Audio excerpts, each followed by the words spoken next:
الحمد لله رب العالمين والعاقبة للمتقين والصلاة والسلام على رسوله الكريم أما بعد أعوذ بالله السميع العليم من الشيطان الرجيم بسم الله الرحمن الرحيم من عمل صالحا من ذكر أو أنثى وهو مؤمن فلنحيينه حياة طيبة قال الله تبارك وتعالى في مقام آخر ومن أعرض عن ذكري فإن له معيشة ضنكا صدق الله العظيم وصدق رسوله النبي الكريم إن الله وملائكته يصلون على النبي يا أيها الذين آمنوا صلوا عليه وسلموا تسليما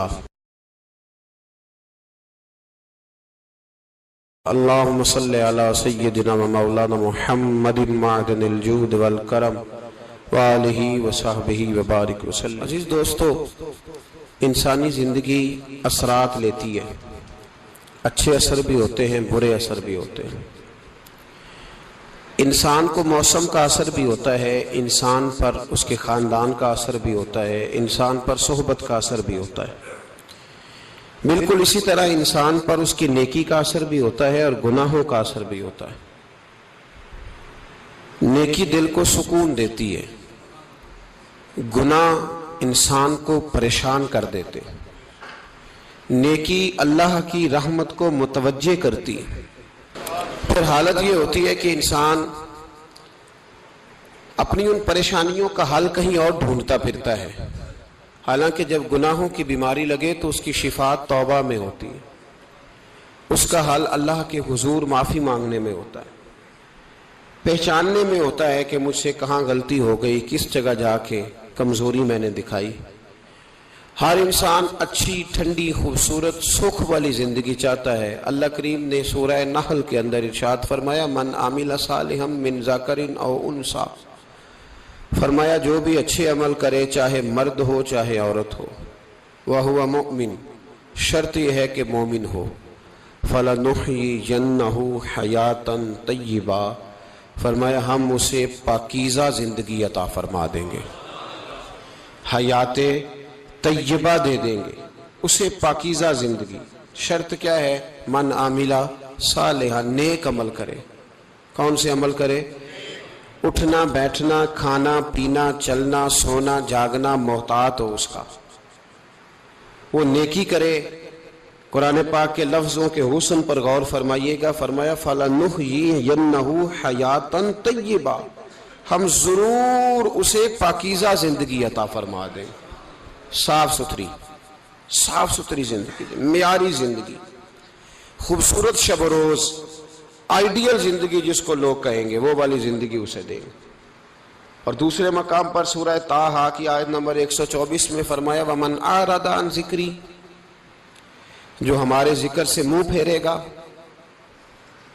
جو ہمارا کھا کے چہرہ کسی اور طرف کرے گا، جو چلے گا ہماری زمین پر لیکن توجہ کسی اور طرف ہوگی، آسمان کی چھت ہماری بنائی ہوئی لیکن اس کے خیالات کہیں اور ہوں گے، فَإِنَّ لَهُ مَعِيشَةً ضَنْكًا، فرمایا ہم اسے تنگ زندگانی عطا کر دیں گے، اس کی زندگی تنگ ہو جائے گی، اس کی معیشت تنگ ہو جائے گی۔ گناہ زندگی کو تنگ کر دیتے ہیں، نیکی زندگی میں آسانی پیدا کرتی ہے۔ آپ کو اگر زندگی میں سکون چاہیے ہو تو آپ کسی غریب کی خدمت کر کے دیکھیں، اللہ کتنا سکون عطا کرتا ہے۔ آپ بڑے پاورفل بھی ہیں، بڑے طاقتور بھی ہیں اور بڑے باوقار بھی ہیں، لیکن کسی کو گالی دے کے آپ کا دل کبھی ٹھنڈا نہیں ہوگا، تکلیف ہوگی، اس کے اندر آزمائش ہوگی۔ ڈاکٹر ریسرچ کرتے ہیں، ڈاکٹر وہ کہتے ہیں گناہ کرنے سے آدمی جسمانی طور پر کمزور ہوتا ہے، لیکن وہی عمل اگر وہ بطور نیکی کرتا ہے تو اللہ اس میں اسے قوت عطا فرماتا ہے، اسی عمل میں اللہ اسے قوت عطا کر دیتا ہے۔ میں صرف اشارہ دے رہا ہوں، اس بات کی تفصیل میں نہیں جانا چاہتا۔ میرے عزیز یہ یاد رکھیں کہ نیکی آپ کو سکون دے گی، نیکی آپ کو ٹھنڈا کرے گی۔ اللہ تبارک و تعالیٰ نے قوموں پہ عذاب نازل کیا، اور قرآن مجید فرقان حمید نے ان قوموں کے تذکرے بیان فرمائے۔ بھائی کس لیے بیان کیے؟ کہ ہم عبرت حاصل کریں، ہم یہ غور کر لیں کہ یہ کام ہم نے نہیں کرنا، اس کام سے ہم نے بچنا ہے، ہم نے غور کرنا ہے کہ یہ چیز ہمارے اندر۔ لوگ کہتے ہیں نہیں جی نہیں، ہم پہ یہ عذاب نہیں آئے گا، بالکل نہیں آئے گا، اس میں شک نہیں۔ پر اللہ نے بیان کس لیے کیا تھا؟ بیان کیا قرآن مجید معاذ اللہ کسی ایسی چیز کا بیان کرتا ہے جس کی ضرورت نہ ہو؟ قرآن پاک نے ایک ایک حرف ایسا بیان کیا جس کی مسلمان کو ضرورت تھی۔ قوم نوح کا ذکر فرمایا قرآن پاک نے۔ حضرت نوح علیہ السلام کی قوم کو حضرت نوح علیہ السلام نے 1500 سال سمجھایا ہے۔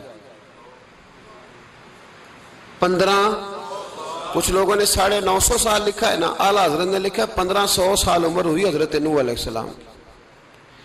اللہ تعالیٰ بندے کو جلدی سزا نہیں دیتا، بلکہ قرآن مجید میں ایک جگہ رب کریم اس طرح بھی فرماتا ہے کہ جب بندے مجھے بھول جاتے ہیں تو میں ان کے لیے نعمتوں کے دروازے کھول دیتا ہوں۔ بندہ سمجھتا ہے کہ میں کچھ تو ہے نا کہ میرے اندر کہ میں جدھر جاتا ہوں خیر ہی خیر ہو جاتی ہے، وہ سمجھتا ہے کہ میری عقل ہے، حالانکہ اللہ اسے ڈھیل دیتا ہے۔ اللہ اسے ڈھیل دیتا ہے۔ گناہوں کی سزا کے 3 طریقے ہیں۔ ایک ہے متنبع کرنا، تنبیہ کرتا ہے اللہ، بندہ متنبع ہو جاتا ہے، یہ اللہ کا بہت بڑا احسان ہوتا ہے۔ ایک ہوتا ہے مہلت دینا، اور ایک تیسرا ہوتا ہے اللہ خفیہ تدبیر کرتا ہے۔ تھوڑا سا سمجھیے گا، انسان پر کوئی آزمائش آئی، فوراً اس کی چھٹی اس نے کہا کہ وہ فلان جگہ غلطی کی تھی تب ایسا ہوا ہے۔ ہوتا ہے نا کئی دفعہ آواز آتی ہے نا اندر سے، چلیں بول دیں کچھ نہیں ہوتا آپ کو، اللہ جانتا ہے یہاں کوئی کچھ نہیں کہے گا آپ کو، اور ہماری تو ویڈیو بھی نہیں گھومتی، یعنی خبر بھی نہیں ہو کہ کس نے ہاں کر دی کس نے نہ کر دی۔ آپ بغیر ٹینشن کے بات چیت کریں، آج کچھ نہیں ہوتا انشاءاللہ تعالی۔ آتی ہے اندر سے آواز؟ میں آپ سے اس لیے ان چیزوں کی تصدیق کراتا ہوں کہ باقیوں کو بھی آتی ہے کہ نہیں، اس لیے تصدیق۔ کبھی کوئی کسی جگہ انسان پریشان ہوتا ہے تو محسوس کرتا ہے کہ وہاں مجھ سے ہوتا ہے نا جی، جس کو یہ نصیب ہو جائے بڑا خوش نصیب آدمی ہے۔ حضرت مولا علی فرماتے ہیں اگر تجھے دنیا میں سزا مل گئی تو بچ گیا ہے، سمجھ پھر اللہ کرم کرے گا، آخرت میں سزا نہیں دے گا۔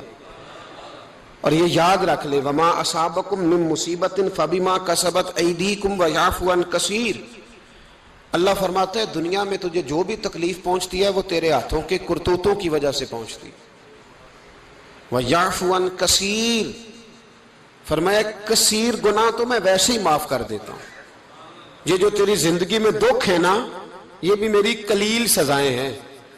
یہ کثیر پر سزا، یہ قلیل ہے، قلیل یہ جو تمہاری زندگی میں تکلیفیں۔ انسان کو سزا ملتی۔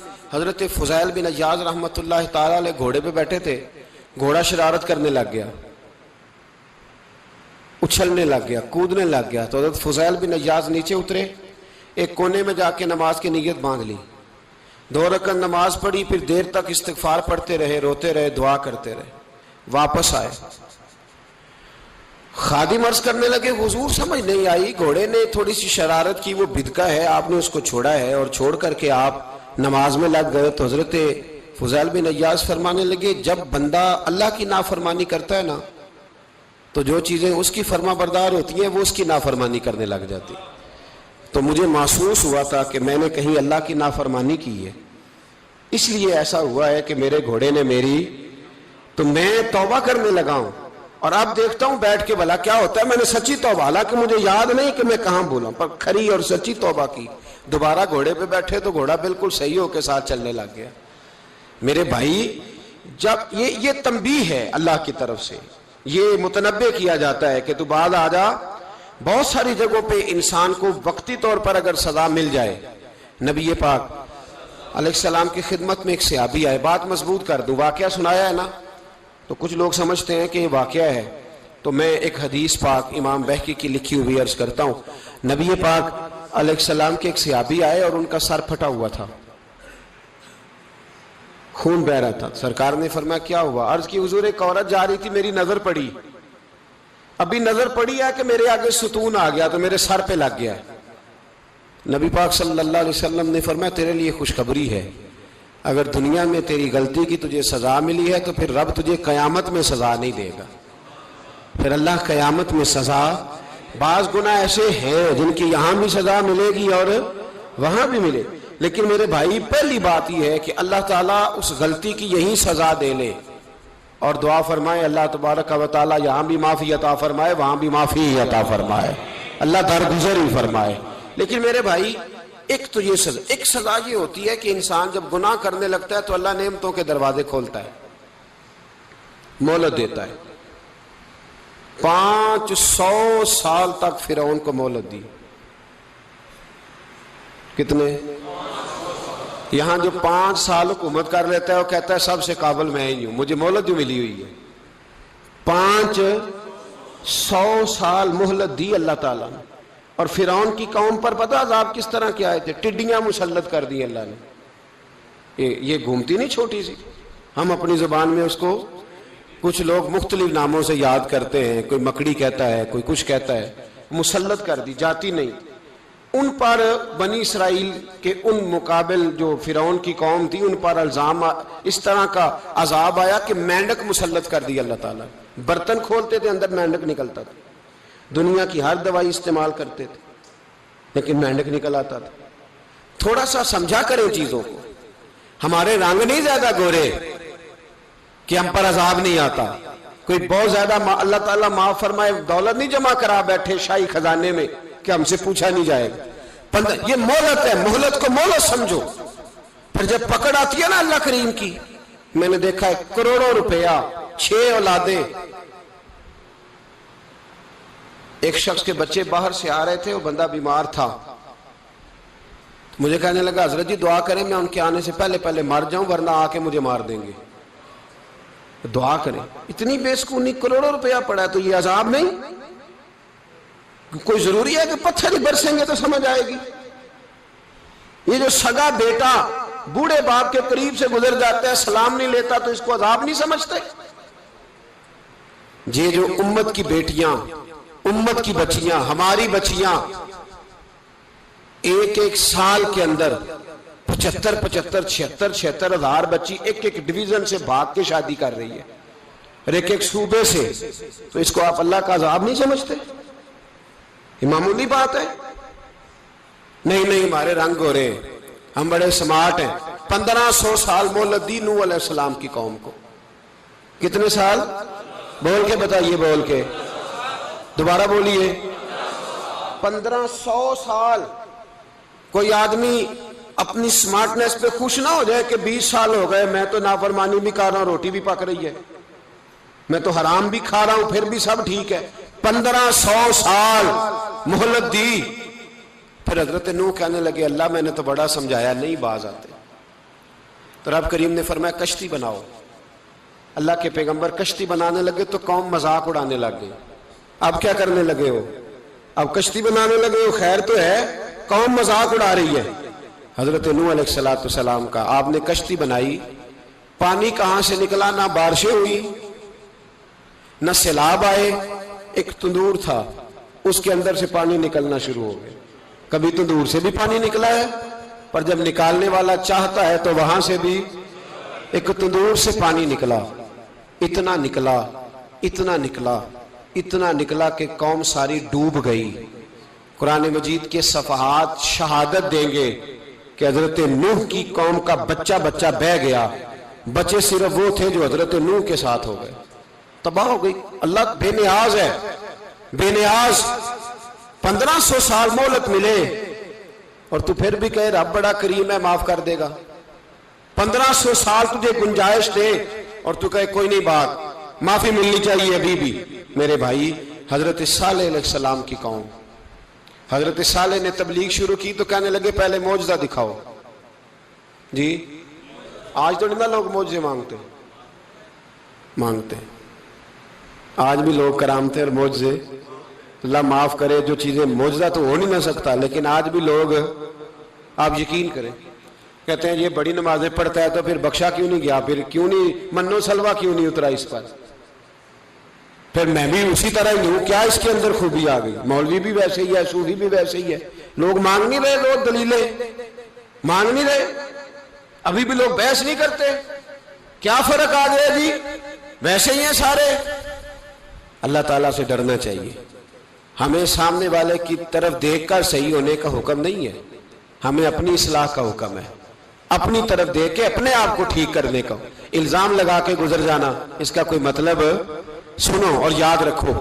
حضرت صالح علیہ السلام سے کہنے لگے پہلے معجزہ دکھائیں، تو حضرت صالح علیہ السلام نے فرمایا اونٹ کہاں سے پیدا ہوتے ہیں؟ کہا اونٹنی کے بطن سے۔ فرمایا آؤ میں تمہیں پہاڑ کے اندر سے اونٹنی پیدا کر کے دکھاتا ہوں۔ کہاں سے؟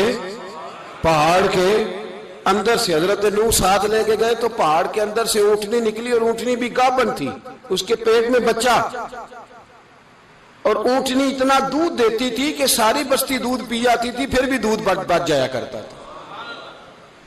لیکن حضرت نوح علیہ السلام نے فرمایا اب تم نے دیکھ تو لیا یہ اسے، یہ جتنا دودھ دے گی روٹی بھی اتنی کھائے گی، ایک دن تم سارے پانی پیو گے، ایک دن یہ سارا پانی پیا کرے گی، ایک دن تم سارے باقی جانوروں کو گھاس کھلاؤ گے، ایک دن یہ اونٹنی، اور اونٹنی کا نام کیا؟ ناقۃ اللہ، اللہ کی اونٹنی۔ کس کی اونٹنی؟ نام کیا ہے؟ اللہ کی، یہ اللہ کی اونٹنی ہے۔ تو حضرت نوح علیہ السلام کی اونٹنی فرمایا اس کی بے ادبی نہ کرنا۔ باز نہیں آئے لوگ، باز نہیں آئے، کہنے لگا جی دودھ دینا تو ٹھیک ہے، پر یہ جو سارا پانی پی جاتی ہے نا یہ صحیح نہیں، یہ جو ساری گھاس کھا جاتی ہے یہ نہیں ٹھیک، دودھ دینا تو ٹھیک ہے پر یہ نہیں صحیح۔ آپ نے فرمایا اسے کچھ نہ کہنا، اللہ کی اونٹنی ہے۔ میں کہا کرتا ہوں ان لوگوں نے ناقۃ اللہ کی بے ادبی کی، حضرت نوح علیہ السلام کی اونٹنی کی ٹانگیں کاٹ دی، صالح علیہ السلام کی۔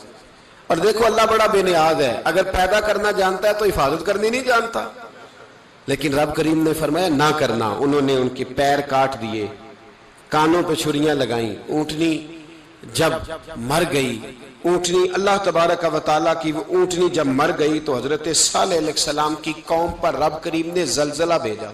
اذا زلزلت الارض زلزالہا، جب زلزلے آئیں گے اور جب ان کا زلزلہ آنا زلزلہ آتا ہے نا، کیا کرتی ہے قوم؟ لا الہ الا اللہ، لا الہ الا اللہ، کلمے جاری ہو جاتے۔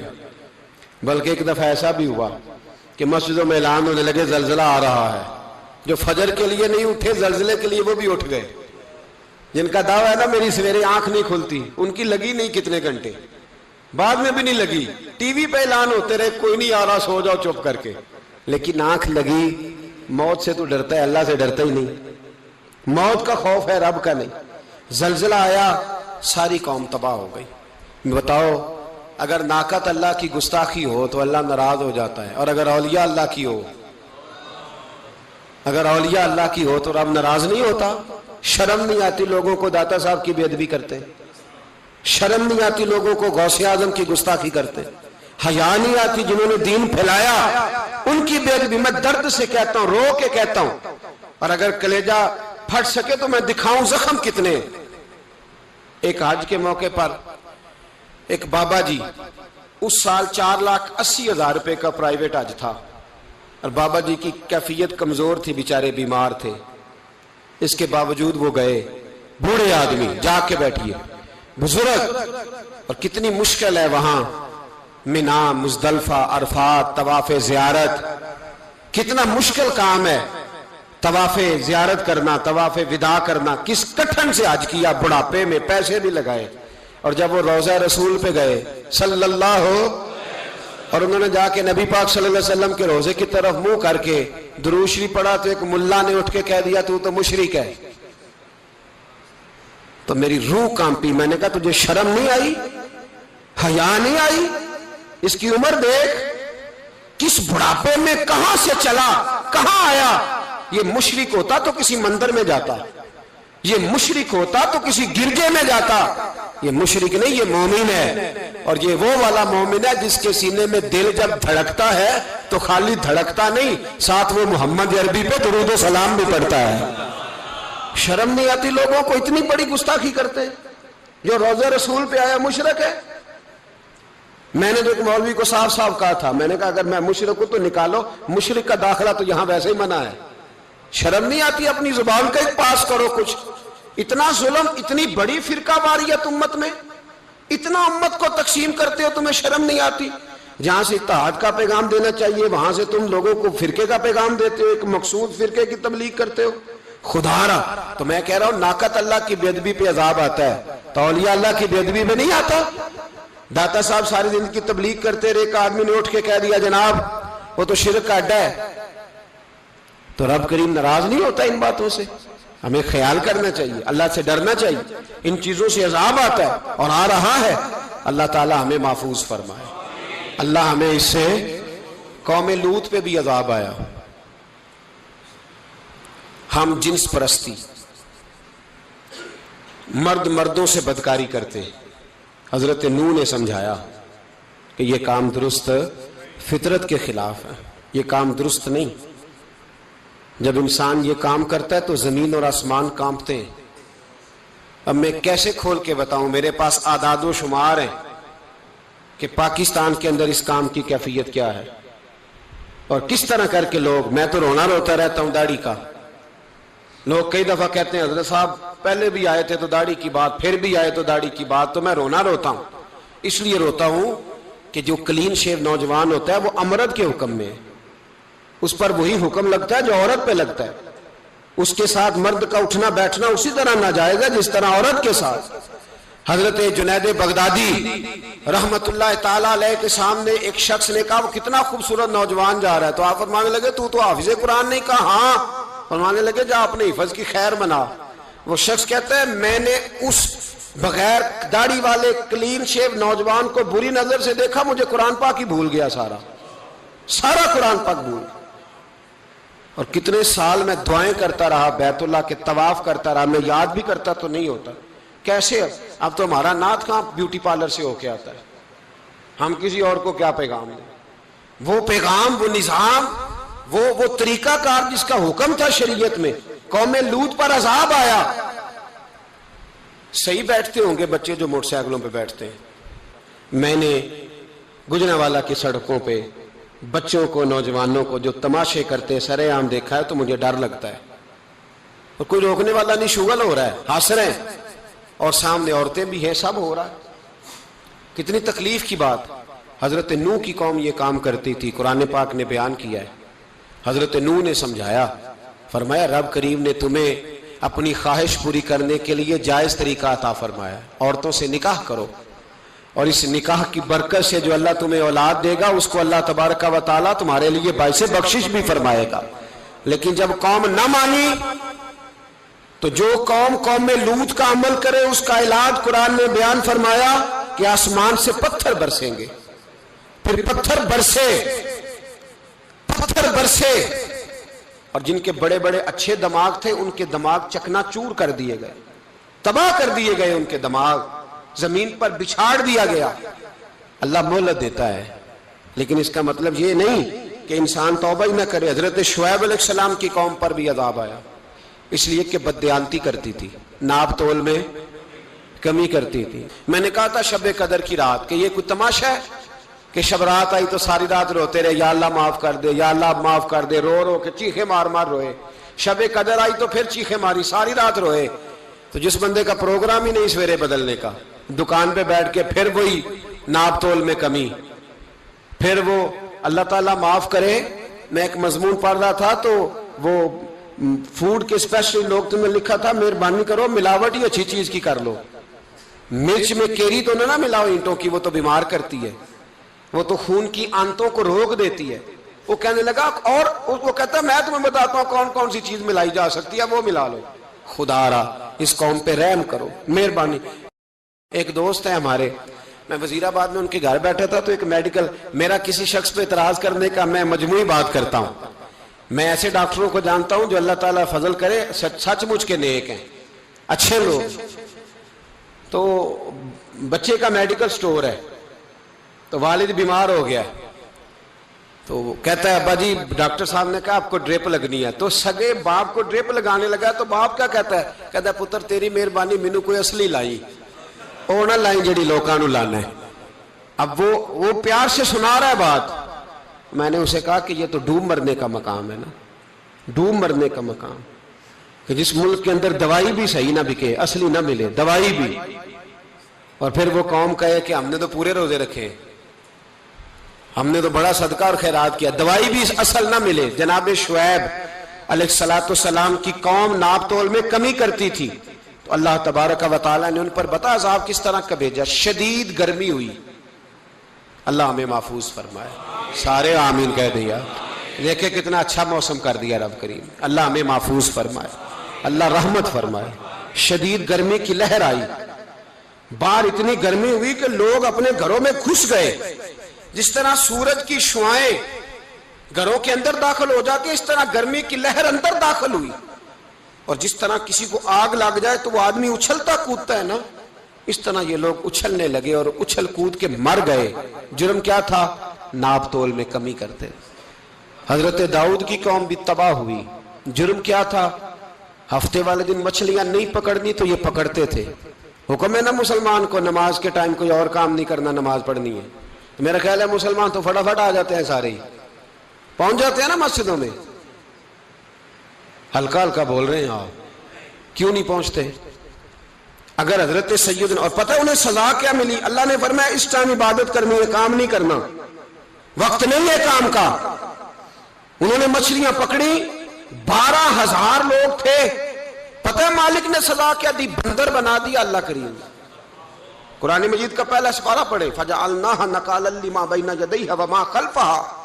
اللہ فرماتے ہیں پچھلوں کے لیے بھی عبرت بنا دیا، بعد والوں کے لیے بھی عبرت، نشان عبرت بنا دیا۔ بندر بن گئے، اور جو ان کے دوست جو بچ گئے تھے ان کے پیر چومتے تھے، روتے تھے۔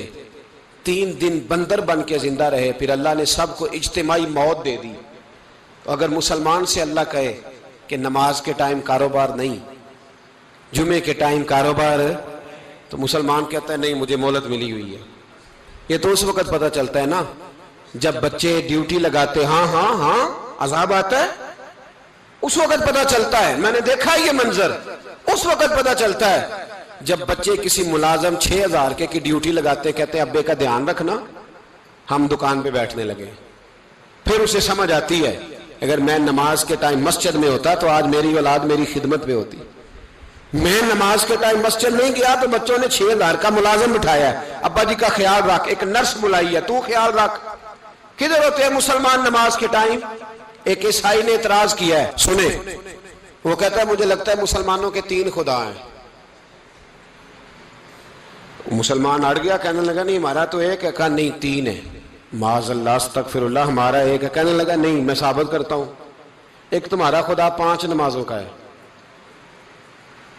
ایک رمضان کا ہے، ایک عید کا ہے، لگتا ہے معاذ اللہ عید والا زیادہ تگڑا ہے، تم زیادہ آتے ہو،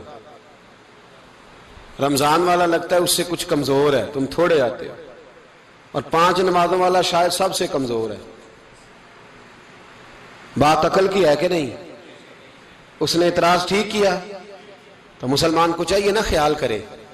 ایک یہودی نے لکھا تھا، اس نے کہا تھا جس دن مسلمانوں کی تعداد فجر کی نماز میں اتنی ہو گئی جس دن جتنی جمعے میں ہوتی ہے، اس دن نہ کوئی یہودی سازش کرے گا نہ کوئی عیسائی تلوار نکالے گا۔ شرط یہ ہے کہ یہ اسی طرح فجر پڑھنے آئیں جس طرح جمعہ پڑھنے آتے ہیں، تو پھر کوئی شخص بھی ان کو کسی جگہ شکست دے سکتا تو اپنے ہمارے گناہ ہمیں پریشان کرتے ہیں۔ یہ جتنی آزمائشیں ہیں ان کے پس منظر میں گناہ ہیں۔ ہماری زندگی کے اندر جتنی تکلیفیں، ہماری پریشانیوں کا سبب ہم خود ہیں۔ بہت ساری جگہوں پہ ہم غلطی کرتے ہیں، اس کی ہمیں سزا ملتی، غلطی کی سزا۔ ایک نوجوان نے مجھے بڑی گہری بات سنائی، میرا قریبی تعلق تھا، کہنے لگا گھر میں بڑا مسئلہ ہے، بڑی پریشانی ہے، ماں اور بیوی کا ماحول اتنا سخت ہو گیا ہے کہ نمٹ نہیں سکتا۔ آپ یقین کریں میں نے ڈیٹیل سے ساری چیز کو سٹڈی کیا، میرے پاس اتنا وقت نہیں ہوتا، پھر بھی میں نے اس فیملی کو پورا پڑھا تو غلطی نوجوان کی نکلی، نہ اس پہ اماں اعتبار کرتی ہے نہ بیوی اعتبار کرتی ہے۔ اس نے جھوٹ بول بول کے اس طرح کی ماحول پیدا کر دیا ہے کہ کوئی اس پر اعتماد کرنے کو تیار ہے۔ اگر آپ ناراض نہ ہو تو ایک بات کروں، پتہ ہے گھر میں ماحول کب خراب ہوتا ہے؟ باہر والے ہماری تقریر سنتے ہیں، گھر والے ہمارا عمل دیکھتے ہیں۔ جب وہ دیکھتے ہیں نا کہ یہ کس طرح کا شخص ہے، اس کے رویے، اس کا کردار، اس کا لب و لہجہ کتنا برا ہے اور یہ کردار کا کتنا کمزور ہے۔ اعلیٰ حضرت فرمایا کرتے تھے نیک وہ ہوتا ہے جس کی تنہائی صاف ستھری ہوتی ہے، اس لیے ماحول بگڑ جاتا ہے۔ یہ جو ہم کہتے ہیں نا میرے سجن بڑے بنتے ہیں پھر ٹوٹ جاتے ہیں، کچھ لوگ ایسے ہوتے ہیں جو ان کے پاس جاتا ہے انہی کا ہو جاتا ہے، وہ کہیں اور کے قابل کیوں بھلا؟ اس لیے کہ ان کے کردار میں ٹھنڈک دیکھتا ہے، ان کے لب و لہجے میں مٹھاس دیکھتا ہے، اس شخص میں اتنی خوبصورتی دیکھتا ہے کہ اسی کا بن جاتا ہے۔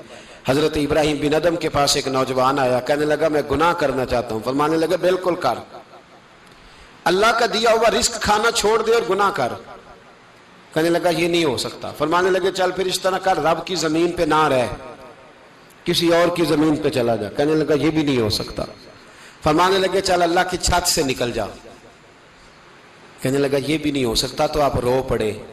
فرمانے لگے پھر جناب اسرائیل جب آئیں تو ان سے کہنا مجھے 2-3 سال کی مہلت دے دے، پچھلی میری گناہوں میں گزر گئی، میں ذرا 3 سال عبادت کر لوں۔ تو وہ شخص بھی رونے لگا، کہنے لگا حضور وہ مہلت نہیں دیتے، وہ جب لینے آتے ہیں تو پھر لے کے اللہ تعالیٰ نے جب انسان بنانا چاہا نا تو جناب جبریل کو کہا مٹی لے کے آ زمین سے۔ حضرت جبریل نے مٹی پہ ہاتھ ڈالا تو باقی کی مٹی رونے لگ گئی، اسے جدا نہ کر۔ تو جناب جبریل چھوڑ کے چلے گئے۔ حضرت میکائیل کو بھیجا، مٹی لا، مٹی پہ ہاتھ ڈالا تو باقی کی مٹی رونے لگ گئی، چھوڑ کے چلے گئے۔ جناب اسرائیل کو بھیجا، مٹی پہ ہاتھ ڈالا تو باقی کی رونے لگ گئی، چھوڑ کے نہ جاؤ۔ تو حضرت اسرائیل فرمانے لگے تیرا رونا دیکھو کہ رب کا حکم دیکھو۔ وہ لے گئے، جب پیش کی تو رب کریم نے فرمایا اسرائیل جان نکالنے کی ڈیوٹی بھی تیری، تو مٹی کو لے آنا، باقی مٹی روتی بھی رہے تو روتی رہے، جب میرا فیصلہ آ جائے تو پھر اس میں کوئی گنجائش، ہم کھاتے بھی اللہ کا ہیں، نافرمانی بھی اس کی کرتے، زمین پہ بھی اس کی چلتے ہیں، نافرمانی بھی اس کی کرتے، حکم کسی اور کا مانتے، چھت پہ رب کریم کی رہتے۔ اس طرح نظام نہیں چلتا۔ میرے بھائی یاد رکھ لو، گناہوں کی سزا ملے گی، زندگی تنگ ہو جائے، یہاں بھی آزمائش ہوگی اور وہاں بھی۔ میں نے درس پہ کہا تھا، پھر بات کہتا ہوں، یہ میں اپنے لیے کہہ رہا ہوں، توجہ ہے میری بات پر۔ دعا فرمایا کرے کہ جو کچھ ہم نظر آتے ہیں اللہ ہمیں ویسا بننے کی توفیق بھی عطا فرما۔ اللہ ویسا بننے کی، یہ مشکل معاملہ ہے، مشکل۔ دیکھیں نا ایک آدمی سیاستدان ہے، اس نے بڑے اچھے نعرے لگائے، انقلاب آ جائے گا، میں غریب کا بھلا کر دوں گا، میں یتیموں کے سر پہ ہاتھ رکھوں گا، میں مجبوروں کی مدد کروں گا، میں دکھیوں کی مدد کروں گا، مزدوروں کو۔ اس نے اچھے اچھے نعرے سکھائے، اچھا اس نے پیغام دیا، اندر اس کے یہ تھا کہ اقتدار ملے گا تو مرضی کروں گا۔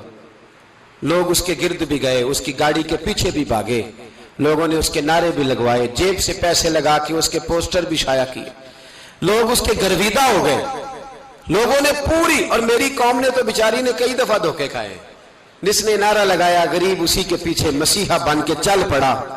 آج دھوکہ دے لیا، لوگوں کو پیچھے لگا لیا۔ یہ بتاؤ اگر راز کھل جائے، اگر راز کھل جائے کہ یہ دھوکہ دے رہا ہے، یہ فریب کر رہا ہے، تو لوگ اس کا کیا حال کریں گے؟ یہ راز قیامت میں کھل جائے گا، قیامت میں یہ راز یہ کھل جائے گا، یہ دھوکے باز تھا۔ اذا زلزلت الارض زلزالہا، جب زلزلہ آئے گا جیسے اس کا آنا ٹھہرا، واخرجت الارض اثقالہا، زمین اپنے بوجھ باہر نکال دے گی۔ اس سے مراد کیا ہے کہ زمین پہ جو جرم ہوئے زمین بتا دے گی، باہر نکل آئے۔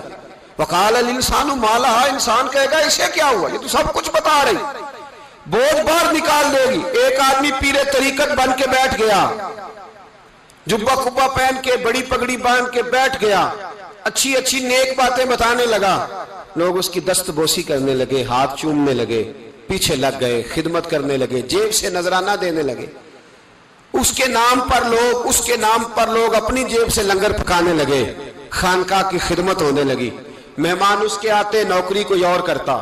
میں نے کہا تھا شاید اپنے لیے کہہ رہا ہوں، ڈیوٹیاں لوگ کرنے لگے، حالات بدلنے لگے، لیکن اس کے اندر تو چور تھا، وہ تو دکاندار تھا، تو یہاں جو اس کے پیچھے لگے تھے وہ تو سچے تھے، انہیں تو اجر ملے گا، لیکن اس کا جب راز کھلے گا تو بڑی رسوائی ہوگی، اس کا جب راز کھلے گا تو بڑی۔ ایک میری طرح کا دیندار تھا، جو چہرے کا تو نیک تھا، اندر پتہ نہیں کیا کچھ تھا۔ ایک طوائف گزر رہی تھی، اس نے اس کو تبلیغ کر دی، کہنے لگا بس کر دے، سیانی بن جا۔ تو کسی دانشور نے لکھا ہے اس نے بڑا سخت جواب دیا اس عورت نے، کہنے لگی بابا میں تو جو ہوں وہ نظر بھی آ رہی ہوں، تو بتا جو تو نظر آتا ہے وہ تو ہے کہ نہیں؟ اس بندے نے چیخ ماری اور بے ہوش ہو کے گر پڑا.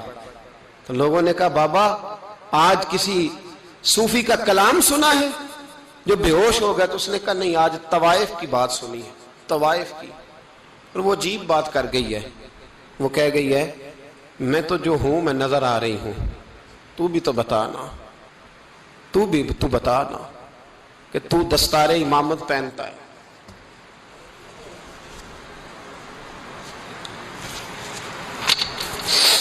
تو بتا تو جو کہلاتا ہے تو وہ ہے کہ نہیں؟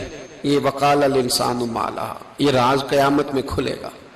ہم جو کچھ بتا رہے ہیں نا اپنی زبانوں سے، ہمیں اپنے گناہوں کا احساس ہونا چاہیے. ایسا نہ ہو کہ جب سزا ملے تو پھر اس طرح کی ملے کہ دوبارہ کسی کو کوئی منہ دکھانے کے قابل نہ رہے. میرے بھائی یاد رکھیں اور سمجھیں، گناہ انسان کی زندگی کو تنگ کرتے ہیں. میرے نبی پاک علیہ السلام نے فرمایا جب تو جھوٹ بولتا ہے تو تیرے فرشتے کرامن کاتبین سائیڈ پہ ہو کے کھڑے ہو جاتے ہیں. جب تو زنا کرتا ہے تو تیرے اندر سے ایمان نکل جاتا ہے. اور نبی پاک علیہ السلام نے فرمایا جب میری قوم میں ناانصافی عام ہو جائے گی تو قتل بھی عام ہو جائے گا. اور سن لو لکھ لینا یہ حدیث دل کی تختی پر. نبی پاک علیہ السلام نے فرمایا جب میری قوم میں بے حیائی اور بدکاری عام ہو جائے گی تو 2 سزائیں اللہ دے گا. ایک تو جوان موتیں آئیں گی، جوان بچے کچھ بھی نہیں دیکھا چلے گئے. اور دوسری سزا اللہ یہ دے گا کہ ایسی بیماریاں آئیں گی جن کا علاج نہیں ملے گا، ایسے امراض پھوٹ پڑیں گے. اگرچہ میں آپ کو ایسی تقریر بھی سنا سکتا تھا جس پہ آپ بہت زیادہ محظوظ ہوتے، پر میں نے اس جمعے میں ایسا موضوع چنا ہے جس کا ہمیں خاص ضرورت ہے. بھائی دیکھیں تو صحیح، کہیں ایسا تو نہیں کہ ہم ان عیبوں میں مبتلا ہیں. میرے نبی کریم علیہ السلام نے فرمایا جب تم نیکی کا حکم دینا اور برائی سے منع کرنا چھوڑ دو گے پھر اللہ تم پر ظالم حکمران مسلط کرے گا. اور اگلے لفظ اس سے بھی زیادہ سخت ہیں. محبوب فرمانے لگے پھر تمہاری نیک لوگ دعائیں بھی کریں گے تو اللہ وقتی طور پر ان کی دعاؤں کو بھی قبول نہیں فرمائے گا. اس لیے کہ تم لوگوں نے نیکی کا حکم دینا اور بھلائی سے روکنا چھوڑ دیا. عزیزو یاد رکھو جب گناہ عام ہوتے تو پھر حالات بدلتے اور لوگوں کو سزا ملتی ہے ان کے گناہوں کی. بلکہ یہاں تک لکھا ہے کہ نیت خراب ہو تو سزا شروع ہو جاتی. کیا خراب ہو؟ بولیے گا. نیت بھی خراب ہو تو سزا. حضرت رومی کہتے ہیں کہ ایک بادشاہ کو پتہ چل گیا کہ ایک آدمی نے بڑا اچھا باغ لگایا ہے، خوبصورت باغ ہے، مالٹے کا کنوں کا باغ بڑا پیارا. بادشاہ نے کہا ذرا جا کے دیکھتا ہوں. بادشاہ سلامت باغ دیکھنے آئے تو اب وہ مزدور آدمی تھا، عام آدمی تھا جس نے باغ لگایا، کسان تھا. اس کو کہا کہ چند کنوں توڑ کے لایا تو بڑے پیارے لگے. 1-2 اور لایا، کھائے، بڑے میٹھے، بڑے پیارے، بڑے توانا، بڑا مزہ آیا. تو بادشاہ کے دل میں خیال آیا کہ اس پہ قبضہ نہ کر لوں باغ پہ. ہمارے ہاں نا کرائے پہ دکان دیتا نا مالک، تو جب کسی غریب کی چل جاتی ہے کہتا ہے تو خالی کر، میں نے خود ڈال لی ہے. چل گئی نا اس کی. حالانکہ رزق اپنے اپنے نصیب کا ہے، رزق اپنے اپنے نصیب کا ہے، جس کو اللہ تعالیٰ چاہتا ہے عطا کرتا ہے. تو اس کو کہا کہ اور توڑ کے لا. اور دل میں خیال ہے کہ یار اتنا اچھا باغ ہے قبضہ کر لیتے ہیں. ہماری حکومتیں قبضہ کر لیتی ہیں کہ جو چیز اچھی لگ جائے. اب وہ کسان 2-3 کنوں توڑ کے لایا، اس نے کھائے تو کھٹے نکلے، ترش تھے. کہنے لگا تجھے کیا ہو گیا ہے؟ تو بندہ بڑا صاحب دل تھا، کہنے لگا میں تو ٹھیک ہوں، آپ اپنی نیت سے پوچھیں کہیں خراب تو نہیں ہو گئی. تو کنوں میں بھی اس کا اثر آ گیا ہے. اپنی نیتیں بگڑ جائیں نا، نیتیں. اب ایک بات کہنے لگا ہوں، غور سے سننا. جب تک 2 بھائی اکٹھے کاروبار کرتے ہیں نیت ہوتی ہے کہ ہمارا گھر چلے گا، تب تک اللہ برکت دیتا ہے. اور جب اپنی اپنی جیبیں سمیٹنے لگ جاتے ہیں نا کہ یہ میرا 5,000 ہے، آج میں گیا تھا اگرائی کرنے، یہ میرا 10,000 ہے، آج میں نے محنت زیادہ کی. جب وہ ٹٹولنے لگتے ہیں پھر اس دکان سے بھی برکت اٹھ جاتی ہے، پھر وہاں سے بھی برکت چلی جاتی ہے. فَإِنَّ لَهُ مَعِيشَةً ضَنْكَ فرمایا جب تو میں منہ پھیر لیتا ہے پھر تیری زندگی اللہ تنگ کر دیتا ہے، پھر وہاں سے بھی برکت، خوبصورتی، اثر اٹھ جاتا ہے۔ ایک سنار نے گلی میں ایک یتیم چھوٹے سے بچے کو گھومتے دیکھا تو سنار بے اولاد تھا، بچے کو اٹھا کے گھر لے آیا، 18 سال اس بچے کی پرورش کی، اس کو پالا پوسا، جوان کیا۔ سنار کے پاس وہ دکان پہ چلا جاتا، وہ کئی دفعہ دکان پہ رہتا، کئی دفعہ گھر میں رہتا۔ ایک دفعہ وہ دکان پہ تھا، بچہ گھر تھا، 18 سال کا جوان، اس کی بیوی اکیلی تھی۔ وہ جس نے ماں بن کے پالا تھا اس نے اسی پہ حملہ کر دیا، اس کا بازو بری نیت سے تھاما، بیوی چیخی۔ تھوڑی دیر گزری تو وہ نوجوان پیروں میں بیٹھ گیا، کہنے لگا اماں پتہ نہیں مجھے کیا ہوا۔ شام کو سنار آیا، بیوی چیخنے لگی، چلانے لگی، کہنے لگی آج عجیب بات ہوئی، جس کو میں نے جگر کا خون دے دے کے پالا اسی نے گندی نظر ڈالی۔ سنار محو حیرت ہے، بیوی کا خیال تھا کہ لاٹھ اٹھائے گا، ڈنڈا اٹھائے گا، نوجوان کو مارے گا، لیکن وہ رونے لگ گیا۔ اس نے کہا آج اس نے میرا بازو تھاما ہے، جانے کیا کیا ہے؟ پریشان ہونے لگ گیا، سجدے میں گر گیا، کہا تو بتاتا کیوں نہیں؟ تو وہ سنار کہنے لگا اس کی غلطی نہیں، 18 سال کے بعد آج مجھ پر بھی شیطان سوار ہوا تھا۔ ایک عورت آئی تھی، وہ اپنے بازوؤں میں چوڑیاں پہننا چاہتی تھی تو میں نے بھی گندی نظر سے ہاتھ ڈالا تھا، رب کریم نے مجھے فوراً اس کی سزا دی۔ جن کے گھروں میں بیٹیاں ہوتی ہیں ان کی نظریں گندی نہیں ہوتی، جو بیٹیوں کے باپ ہوتے ہیں، جو بہنوں کے بھائی ہوتے ہیں، ان کی نظریں گندی۔ اور اگر تو ٹیلی فون کرتا ہے، تو کسی عورت کے ساتھ تعلق رکھتا ہے تو یہ بات لکھ لے، امام فخر الدین رازی 1، علامہ اسماعیل حقی 2، ملا جلال الدین رومی 3، امام خازن 4، امام جلال الدین سیوطی 5 حدیث کے استاد اور محدث لکھتے ہیں کہ اگر تو کسی پر گندی نظر ڈالے گا تو تیرا گھر بچ سکتا، یاد رکھ نہیں بچے گا، اس لیے کہ تیری نظر کسی کی بیٹی کو بیٹی سمجھ تاکہ تیری بچی کا پردہ قائم رہے، کسی کی بہن کو۔ یہ کیا بات ہوئی کہ تو جتنا مرضی گند معاشرے میں پھیلاتا رہے تیرا گھر بچا رہے؟ یہ کیسے ہو سکتا ہے؟ فَإِنَّ لَهُ مَعِيشَةً ضَنْكَ، اللہ فرماتا ہے زندگی تنگ ہو جائے گی تیرے لیے مشکل، تو ڈھونڈتا پھرے گا کہ میں مرنے کو جگہ تلاش کروں۔ سچی توبہ کرے، کھری توبہ کرے۔ یہ گناہ انسان کو مجبور کر دیتے ہیں۔ حضرت عبداللہ بن مبارک رحمت اللہ تعالیٰ علیہ، ان کے سینکڑوں شاگرد تھے، ایک شاگرد کے انتقال کا وقت آیا تو گھر گئے ملنے۔ آپ کہتے ہیں میں نے زور لگا لیا پر اس کی زبان پر کلمہ جاری نہیں ہوا۔ میں اسے کہتا کلمہ پڑھ پر اس کی زبان پر جاری۔ اللہ اکبر، بہت بڑی نعمت ہے، دعا فرمائیں اللہ ایمان کی موت عطا فرمائے، ایمان کی موت دے اللہ کریم، ایمان کی موت دے۔ ایسے بھی لوگ دیکھے ہیں، مسجد نبوی ہے، رسول اللہ کا شہر ہے، سر سجدے میں ہے، روح پرواز کر گئی، روح پرواز۔ کتنا نصیبوں والا ہے، کتنا نصیبوں والا ہے کہ مسجد نبوی میں سر سجدے میں رکھا ہے اور اللہ تبارک و تعالیٰ نے محبوب کے قدموں میں موت عطا فرمائی۔ تو حضرت عبداللہ بن مبارک کہتے ہیں میں نے اس کو کہا کلمہ پڑھ تو اس کی زبان پہ جاری نہیں ہوتا۔ میں بار بار کہتا تو وہ منت کرتا، کہتا حضور میں کوشش کرتا ہوں جاری نہیں ہوتا۔ فرماتے میں پریشان ہو کے اٹھا، ابھی میں دروازے پہ پہنچا تھا، اس نے چیخ ماری اور روح پرواز کر گئی۔ بچے رونے لگے، بیوی رونے لگی، تو میں نے اس کی بیوی سے کہا کہ یہ جرم کیا کرتا تھا، اتنا بڑا پاپی پہ کلمہ جاری نہیں ہوا۔ اس کی زوجہ کہنے لگی حضرت جی 2 گناہ تھے اس کے، ایک تو یہ شراب کا عادی تھا، روکتی تھی باز نہیں آتا تھا، اور دوسری بات یہ کہ یہ اپنی اماں کا نافرمان تھا، وہ 2 گلیاں چھوڑ کے رہتی ہے، یہ کبھی ملنے نہیں گیا تھا، اس بوڑھی کا کلیجہ اس کی طرف سے بڑی تکلیف میں تھا۔ تو حضرت عبداللہ بن مبارک کہنے لگے جا تو بھی دعا کر، اس کی ماں کو بھی کہہ دعا کرے کہ یہاں تو یہ کلمہ نہیں اسے نصیب ہوا، اللہ کرے اللہ آخرت کی منزلیں اس کی بہتر فرما دے۔ میرے بھائی ایسے گناہ، حضرت مالک بن دینار نے توبہ کی انہوں نے، کس طرح؟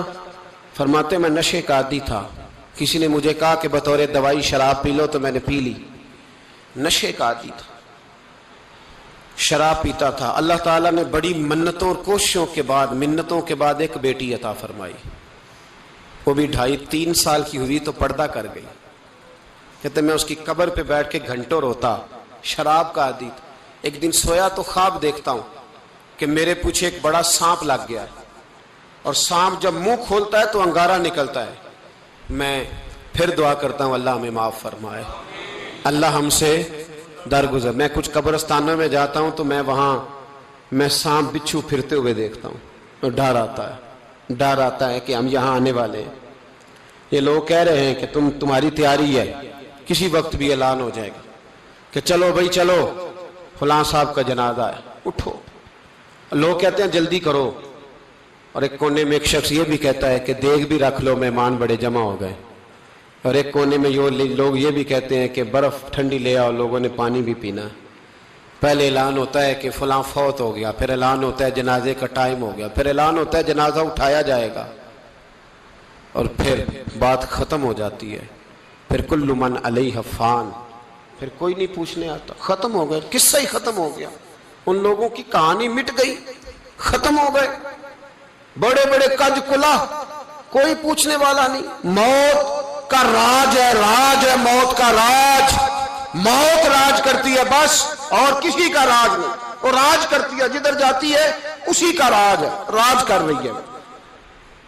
تو حضرت مالک بن دینار کہتے ہیں قبرستان میں نے دیکھا، میں خواب دیکھتا ہوں بڑا اژدہا، اس کے منہ کے اندر آگ میرا پیچھا کر رہا ہے. کہتے میں خواب دیکھ رہا ہوں. میں دوڑا، لیکن وہ اژدہا جب میں دوڑا تو میرے آگے آ کے کھڑا ہو گیا. میں مشرق کو دوڑا تو وہاں بھی آ گیا، مغرب کو دوڑا تو وہاں بھی آ گیا. جناب مالک بن دینار کہتے ہیں ایک بوڑھا شخص کمزور مجھے بچانے آیا، پر اس اژدہا نے پھونک ماری تو وہ بوڑھا آدمی دور جا گرا. کہتے میں چیختا تھا، چلاتا تھا. ایک پہاڑی پہ میں بھاگا گیا تو وہاں مجھے میری بیٹی ملی، مجھے فوت ہو گئی. وہ اس اژدہے کے آگے اس نے یوں ہاتھ کیا تو اژدہا پیچھے بھاگ گیا. میں نے بیٹی کو گود میں اٹھایا، میں نے کہا بیٹی یہ کون تھا؟ کہنے لگی ابا یہ تیرا برا عمل تھا، یہ تیرا برا عمل تھا، یہ تجھے کھا جاتا اگر میں نہ ہوتی. تو کہا یہ بوڑھا جو مجھے بچانے آیا یہ کون تھا؟ کہا یہ تیرا اچھا عمل تھا، پر کمزور بڑا تھا، تھوڑا تھا، یہ تیرے برے عمل کا مقابلہ کرنے کی ہمت نہیں رکھتا تھا. حضرت مالک بن دینار کہتے ہیں میری بیٹی نے خواب میں میری داڑھی پکڑ لی اور کہنے لگی ابا میں چاہتی ہوں تو صحیح ہو جا، ایسا نہ ہو کہ پھر تیرے پیچھے یہ اژدہا لگ جائے. حضرت مالک بن دینار کہتے ہیں جب میں سو کے اٹھا تو میری داڑھی آنسوؤں سے بھری ہوئی. پھر اس کے بعد میں نے توبہ کی، اس طرح کی توبہ کی کہ پھر میں نے کوشش کی کہ دوبارہ میں اپنے رب کی نافرمانی نہ کروں. حضرت عبداللہ ابن عباس فرماتے تھے جو دنیا میں ہنس ہنس کے گناہ کرتے ہیں نا، ہنس ہنس کے جھوٹ ہنس ہنس کے بولتے، ہنس ہنس کے لوگوں کی غیبت کرتے، فرمایا یہ جو تمہیں ہنس ہنس کے گناہ کرتے نظر آتے ہیں ان کا رونا قیامت میں دیکھا نہیں جائے گا، ان کے آنسو قیامت میں دیکھے نہیں جائے. جو ہنس ہنس کے گناہ کرتے یہ روئیں گے. فَلْيَضْحَكُوا قَلِيلًا وَلْيَبْكُوا كَثِيرًا. رب فرماتا ہے زیادہ رویا کرو، کم ہنسا کرو. نبی پاک علیہ السلام روتے تو صحابہ کہتے حضور آپ اتنا کیوں روتے ہیں؟ تو محبوب فرماتے جو میں جانتا ہوں وہ تم نہیں جانتے. بھائیو قبروں میں اکیلے جانا ہے، کبھی غور کرنا، اکیلے کوئی بندہ ساتھ حساب دینے نہیں جائے گا. اماں بڑا پیار کرتی ہے لیکن قبر میں کبھی کوئی ماں بھی ساتھ دفن نہیں ہوتی. اپنا اپنا حساب دینا، مشکل وقت ہے، حساب کر لینا چاہیے، تیاری کر کے رکھنی چاہیے. گناہ اگر یہاں ہماری زندگی کو تنگ کریں گے تو وہاں بھی ہمارے لیے مشکلات پیدا کریں.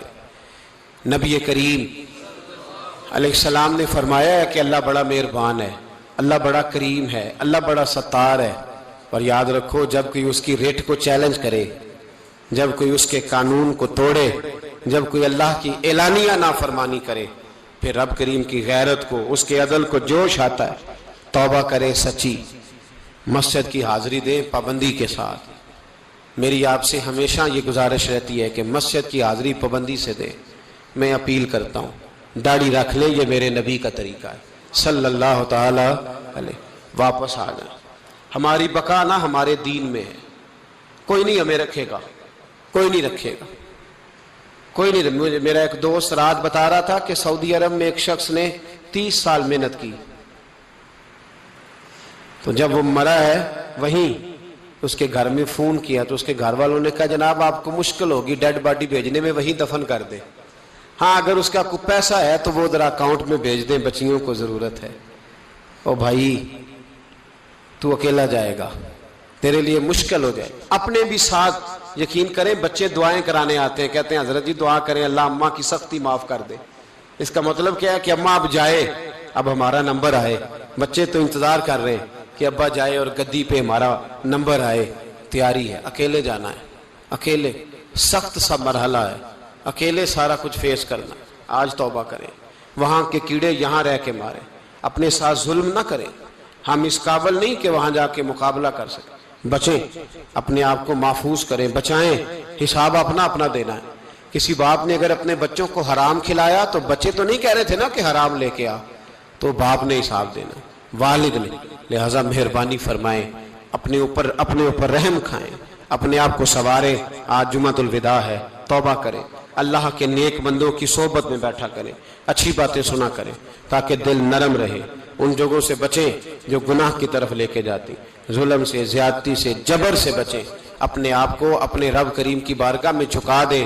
ہمارا کہیں اور گزارا نہیں، کوئی نہیں ہمیں پوچھے گا۔ اقبال رو پڑے آخری عمر میں، رو پڑے اور اللہ کی بارگاہ میں عرض کرنے لگے نہ جہاں میں کہیں بھی امان ملی، جو امان ملی تو کہاں ملی، میرے جرم خانہ خراب، تیرے عفو بندہ نواز میں۔ پناہ صرف اللہ رسول کی بارگاہ میں، باقی کوئی پناہ دینے کو تیار نہیں ہے۔